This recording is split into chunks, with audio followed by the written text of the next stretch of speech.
یہ کہہ کر خالد بن ولید اپنی فوج میں واپس آئے۔ انہوں نے میدان جنگ کا جائزہ لیا اور رومیوں کے لشکر جرار کا مقابلہ کرنے کے لیے اپنی فوج کو دستوں میں تقسیم کر کے صف بندی کی۔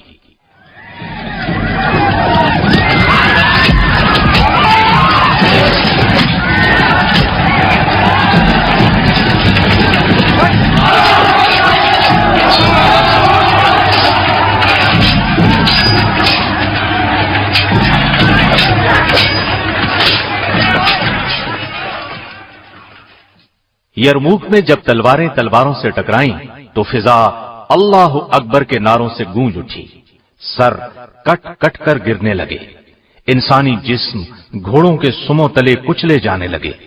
دونوں فوجیں سارا دن لڑتی رہیں، شام کو اپنے پڑاؤ میں چلی گئیں۔ دوسرے دن اسلامی لشکر نے رومی فوج کے قلب پر حملہ کیا اور ان کی صفیں درہم برہم کر دی۔ بلاخر رومیوں کے پاؤں اکھڑ گئے، انہوں نے پیٹھ دکھائی اور بھاگنے لگے۔ مسلمانوں نے تعاقب کیا اور انہیں گاجر مولی کی طرح کاٹتے چلے گئے۔ بہت دور تک پیچھا کرنے کے بعد لوٹے۔ رومیوں کا بے پناہ نقصان ہوا، رسوائی الگ پلے پڑی۔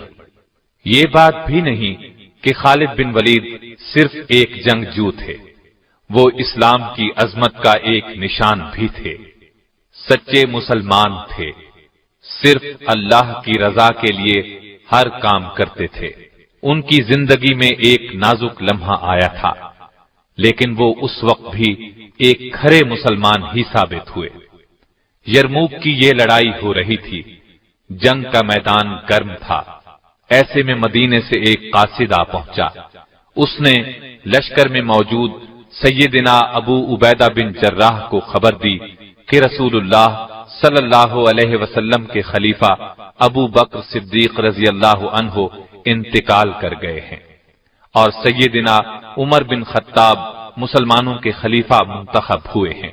انہوں نے خالد بن ولید کو لشکر کی کمان سے معزول کر دیا اور آپ کو ان کی جگہ سپہ سالار مقرر کیا ہے۔ سیدنا ابو عبیدہ نے خط اس وقت تک خفیہ رکھا جب تک کہ جنگ ختم نہ ہو گئی۔ جنگ کے ختم ہونے پر وہ سپہ سالار کے پاس گئے، وہ خط انہیں دیا۔ انہوں نے خط پڑھا اور پوچھا یہ خط کب آیا تھا؟ ابو عبیدہ نے انہیں بتایا کہ یہ خط انہیں اس وقت ملا تھا جب جنگ عروج پر تھی۔ انہوں نے پوچھا آپ نے خط مجھے اس وقت کیوں نہ دیا؟ ابو عبیدہ نے کہا وہ وقت خط دینے کے لیے مناسب نہیں تھا۔ سیدنا خالد بن ولید نے ان کی تعریف کی، آگے بڑھ کر ان کی پیشانی چوم لی۔ اس وقت ان کی آنکھوں میں آنسو تیر رہے تھے۔ انہوں نے اسی وقت فوج کی کمان ان کے سپرد کر دی، پھر ان کی قیادت میں ایک سپاہی کی حیثیت سے لڑتے رہے۔ پہلے کی طرح کفر کے خلاف جہاد میں سرگرم رہے، یہاں تک کہ مسلمانوں نے فلسطین اور اردن کے تمام علاقے فتح کر لیے۔ انہوں نے رومیوں کو ان علاقوں سے نکال باہر کیا۔ رومی بادشاہ ہرقل کو اپنی فوج کی عبرتناک شکست کی خبر ملی تو وہ اپنے فوجی پڑاؤ ہمس کو چھوڑ کر واپس قسطنطنیہ چلا گیا۔ اس نے شام کو ہمیشہ کے لیے خیر باد کہہ دیا۔ یرموک کی لڑائی میں ایک دلچسپ واقعہ یہ پیش آیا کہ ایک رومی جرنیل جرجا نے سیدنا خالد بن ولید سے کہا ایک بات تو بتاؤ، کیا تمہارے نبی پر آسمان سے کوئی تلوار نازل ہوئی تھی جو انہوں نے تمہارے ہاتھ میں تھما دی اور تمہیں سیف اللہ کہا جانے لگا؟ اس پر سیدنا خالد بن ولید نے فرمایا اللہ تعالیٰ نے ہماری رہنمائی کے لیے ایک رسول بھیجا، ہم میں سے بعض نے ان کی تصدیق کی اور دل و جان سے ان کا ساتھ دیا، ان کی محبت کا دم بھرا، ان کے ہر حکم کے سامنے سر جھکا دیا، جبکہ بعض نے ان کی مخالفت پر کمر باندھ لی۔ پہلے میں بھی ایسے لوگوں میں شامل تھا، پھر اللہ تعالیٰ نے میرا دل اسلام کی طرف مائل کر دیا، میں رسول اللہ صلی اللہ علیہ وسلم کے دست مبارک پر بیعت کر کے دائرہ اسلام میں داخل ہو گیا۔ ایک موقع پر اللہ کے رسول صلی اللہ علیہ وسلم نے فرمایا خالد تو اللہ کی تلوار ہے، تجھے اللہ نے کافروں کا قلع قمع کرنے کے لیے بنایا ہے۔ سو اس طرح میرا نام سیف اللہ مشہور ہو گیا۔ رومی جرنیل حامان نے پوچھا، تم کس چیز کی طرف دعوت دیتے ہو؟ انہوں نے جواب دیا، ہم اللہ کی توحید اور اس کی عبادت کی طرف بلاتے ہیں۔ اس نے پھر پوچھا، اگر آج کوئی شخص اسلام لے آئے تو کیا وہ اجر اور ثواب میں تمہارے درجے اور مقام کو پہنچ سکتا ہے؟ یہ سن کر خالد بن ولید نے فرمایا، یقیناً مجھ سے بھی 2 ہاتھ آگے بڑھ سکتا ہے۔ یہ سن کر رومی جرنیل نے فوراً کہا، تب پھر مجھے بھی مسلمان کر لیں۔ خالد بن ولید کو اس کی بات سن کر بہت خوشی ہوئی، اسے غسل کرنے کی ہدایت دی۔ غسل کے بعد اسے کلمہ شہادت پڑھایا۔ اس نے 2 رکعت نماز ادا کی، اپنی فوج پر لعنت بھیجی، پھر اسلامی لشکر میں شامل ہو کر بے جگری سے لڑتا رہا، یہاں تک کہ جامِ شہادت نوش کر گیا۔ اسلام قبول کرنے کے بعد اس نے بس یہی 2 رکعت ادا کی۔ عجیب خوش قسمت انسان تھا۔